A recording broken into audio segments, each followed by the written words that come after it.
Kung pagod ka ng umiyak, maghabol at mag-overthink, baka oras na para maintindihan mo kung ano talaga ang dapat mong gawin sa sitwasyon mo. I'm Coach Base, isang veteranong breakup specialist sa maraming taon na nag-aaral ng relationship psychology at nagbibigay ng specific advice based on your situation na walan, iniwan, or gustong mabawi ang ex nila after breakup. Our private coaching para sa seryosong gustong ayusin ang love life niya, message mo ako sa FB na nasa link na nasa comment section or yung link na nasa description. Since takot na takot ka sa lahat ng gagawin mo kasi baka lalo kang iwanan ng ex mo. Pero I will tell you the truth, merong isang galaw na pwedeng kumuha ng atensyon ng ex mo right now. At ito yung isang bagay na hindi ko na kailangan patunayan pa, hindi ko na kailangan i-prove. Dahil ang mga sinasabi ko sa channel na ito ay hindi sila pawang mga teorya or mga opinion ko. No, they are not theories, they are not opinions. It's actually proven for a very long time. Kaya kung naghahanap ka ng breakup coach talaga na proven, ako yung kailangan mo. Kasi kung naghahanap ka ng theoretical, yung mga teorya lang or mga hula-hula hoop lang, marami kang makikita dyan, pero meron isang galaw. Okay? Ito lang yung dapat mong gawin. It is a simple thing that you need to do in order for you to flip the situation para baligtarin mo yung sitwasyon. At ito ay sobrang effective. Kapag ito na-gets mo, then that would be it. That would be the end of it. Ang ex mo siguradong hindi na niya namamalayan kung gaano siya ka-in-love sa'yo. Pero syempre, hindi ito yung teachings na tinuturo ng kung sino-sino lang. Ngayon, i-reveal ko siya sa'yo. Tapusin mo ang video na to para lalo mo siya maintindihan dahil sobrang importante nito. Hindi mo pwedeng palampasin ito. Kailangan tapusin mo yung buong video in order for you to understand how this thing is working. Isang galaw lang ang kailangan mo para baligtarin natin ang buong sitwasyon at siguradong magsisisi at hindi mapapakali ang ex mo sa mangyayari na ito. And that one is to activate your pride. Malamang sa malamang, masyadong ma-pride ang ex mo. Tama ako, tama. I'm really sure na sobrang pride ng ex mo at sobrang yabang ng ex mo pagdating sa'yo lang specifically ha. Hindi sa ibang tao, hindi sa magulang niya, hindi sa boss niya sa kumpanya, hindi sa mga kaibigan niya, hindi sa mga kakilala niya. Ma-pride ang ex mo pagdating lang sa'yo. Specifically sa'yo lang. Bakit sobrang pride ng ex mo pagdating sa'yo? Kasi mababa yung tingin niya sa'yo. That's it, pansit. So sobrang simple na ito, no? Kapag nakikita ng ex mo na talagang hayok na hayok ka sa presensya niya, in love ka sa kanya, talagang willing kang gumulong at tawirin ng 7 bundok para lang magbalikan kayong dalawa. Kapag nararamdaman niya yung energy mo na talagang sobrang needy at sobrang soft mo, na para kang balon na nangangailangan ng tubig, kapag nafe-feel niya yung mga ganyan sa'yo, kahit konting senyalis lang na nakakaramdam siya ng pagiging relationship focus at stupid person mo, pagdating sa paghahabol, kahit konting pakiramdam lang yun, sigurado otomatiko yung pride niya mas tataas na sa'yo. Bakit? Kasi ang pride ng ex mo, automatic mataas yan kasi iniwan ka nga, di ba? So bakit mataas ang pride ng ex mo? Kasi feeling niya, employer siya, ikaw employee ka. Ganun kasi yung mindset mo ngayong breakup eh. Parang hindi mo tanggap na hiniwalayan ka, kaya nag-a-apply ka ulit at nanliligaw ka ulit sa kanya, which is not good, you know? This is not a really good thing. Walang mangyayaring maganda sa iyo kapag ganyan na ganyan ang mindset mo. Dahil kung ganyan ang mindset mo, para mo lang tinutulungan ng ex mo na makamove on sa iyo na mas mabilis pa sa 4:00. That's what you are doing actually. And syempre, the more na napaparamdam mo yung energy ng paghahabol, the more na napaparamdam mo yung pride niya is lalong tumataas, lalong lumalakas, lalong nanggigigil, at lalong mong hindi kakayanin kasi tinitrain mo siya na maging ma-pride pagdating sa iyo lang specifically.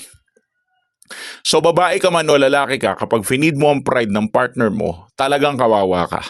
Dahil gagawin ka niyang utusan at kapag gusto ka niyang iwanan, iiwanan ka niya anytime he or she wants. Kaya narito ang isang bagay na dapat mong gawin, and that is to activate your pride. Siyempre, marami magtatanong, hindi ba kami lalong mag-aaway niyan, coach, kapag inactivate ko yung pride? Abay, siyempre naman, lalo kayong mag-aaway nito kapag inactivate mo yung pride mo. Hindi ba lalo siyang magagalit, coach, pag inactivate ko yung pride? Di ba dapat ang gawin natin, ibalik siya, coach? Bakit kailangan i-activate yung pride? Kung yung gusto natin gawin, ibalik siya. Di lalo siyang magagalit, lalo siyang mag-aaway, lalo siyang lalayo. Ganyan yung mindset mo, kaya hindi ka binabalikan. Ang nangyayari with my clients, kabaligtaran ng iniisip mo. Siguro, ang isip mo, ganun siya ka-pleasing, no? To the point na basta bumalik lang siya, magiging mabait ka, basta balikan ka lang. Pero ang nangyayari, hindi. Hindi nakukumbinsi ang ex mo na bumalik siya sa buhay mo. Hindi siya nakukumbinsing bumalik sa buhay mo kasi wala naman siyang nakikitang value mula sa'yo. At ang value mo na yan ay mangyayari lang kapag inactivate mo yung pride mo. Napaka-toxic ng advice na to sa paningin ng mga walang alam. Napaka-toxic ng advice na to sa paningin ng mga average-minded. Pero pagdating sa breakup, kapag ma-pride ka, ito napaka-importante nito. After breakup, kapag pinakita mo yung pride mo, kahit ikaw man na may kasalanan o hindi, basta pinakita mo ang pride mo at tinalo mo yung pride niya, doon magsisimulang mag-increase ang value mo. Dahil always remember, ang value ng isang tao ay nakadepende sa pride niya. Kaya nga feeling mo sobrang ma-pride ng ex mo, pero hindi. Sobrang taas lang talaga ng value niya. Hindi mo abot. Kasi gusto kanyang iwanan at kaya kanyang iwanan anytime. Ang tawag mo doon ay pride, ang tawag ko doon ay value. Pero kung nalilito ka, pag isayin na lang natin, pride value. Yan. Value pride. Bahala ka na kung anong gusto mong itawag, pero kailangan mong i-activate ang pride mo. Hindi pwedeng kapag nagkaroon kayo ng conversation, aanga-anga ka na para kang empleyado sa isang kumpanya. Hindi pwedeng ganoon. Kasi hindi siya babalik sa'yo kung mukha kang tanga nung iniwan ka niya, tapos babalikan ka ulit niya at mukha ka ulit tanga ngayon. It won't happen. I'm sorry.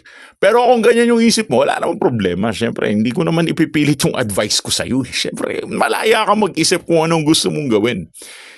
Ang totoo niyan, ito lang yung nangyayari sa reality. Paano ko nababalik yung ex ng mga kliyente ko?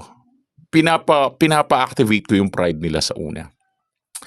I'm actually teaching them how to activate their pride. Kasi ang pride, equivalent yan ng value. Make sense?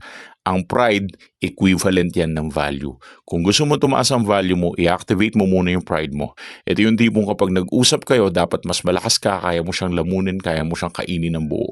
Ito yung tipong kaya mo makipag no contact rule sa kanya kahit pa 3 buwan or 3 taon pa, di ba?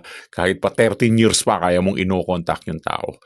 Ang pagtataas ng pride ay hindi masama pagdating sa ex. Dahil ang ibig sabihin lang nito, tinataasan mo lang ang value mo. Kung gusto mong mas mahigitan ang level ng ex mo, kasi ngayon hindi kayo magka-level eh. Ikaw duwende ka sa kanya eh, siya halimaw siya, parang siya yung may-ari ng buhay mo, diba? Ganon ang level nyo ngayon, pero specifically sa mga iniwan lang to Applicable din naman sa'yo kung ikaw yung nang iwan, pero mas fitted siya sa mga iniwan. Sa mga walang chance na. But here's the thing, if you will activate your pride, it's no longer theoretical effective. Hindi to theory. It's actually what's happening with my clients. Kung makikita mo lang sa data ko, ego activation will get your ex back. If you activate your pride, then that will be the time you are also activating your value. Unang indication na ina-activate mo ang value mo kapag inactivate mo ang pride mo. Magkasama yung dalawang yan. So, ibig bang sabihin nito, Coach, lalo kami mag-aaway, lalo siyang lalayo? Hindi siya lalong lalayo. Babaligtarin natin ang sitwasyon. Ikaw yung lalayo, tapos siya yung maghahabol. Pero kailangan yung magkita sa gitna. When I say kailangan yung magkita sa gitna, kailangan yung makita yung pride mo. Kailangan yung masaksihan yung tapang mo. Kailangan yung masaksihan yung lakas ng loob mo na kaya mo makipaghiwalay sa kanya. Kailangan yung masaksihan yung buong pagkatao mo. At kapag nasaksihan niya yun, syempre hindi mag-aaway kayo ng konti. Pero after nyo mag-aaway, marirealize na niya na mas mataas na yung value mo sa kanya. Siya na ngayon yung lalapit at magsusorry-sorry sa'yo. Ganon baligtarin ang sitwasyon. Hindi mo yan kaya, malamang. Wala naduduwag ka sa ex mo Hindi mo kaya Pero kapag in-apply mo to, lakasan mo lang loob mo. Sureball pa sa sureball to. Hindi kita binibigyan ng theoretical advice. No, it's not a theoretical advice. Hindi to opinion. Hindi to opinion. This is what's happening in my data. And as a breakup coach, ako lang yung may ganitong data. This is really, really effective. But it's up to you if you want to apply this one. Pero kung gusto mo pa ng panibagong strategies, marami pa ako dito sa packet ko, marami pa ako sa data ko.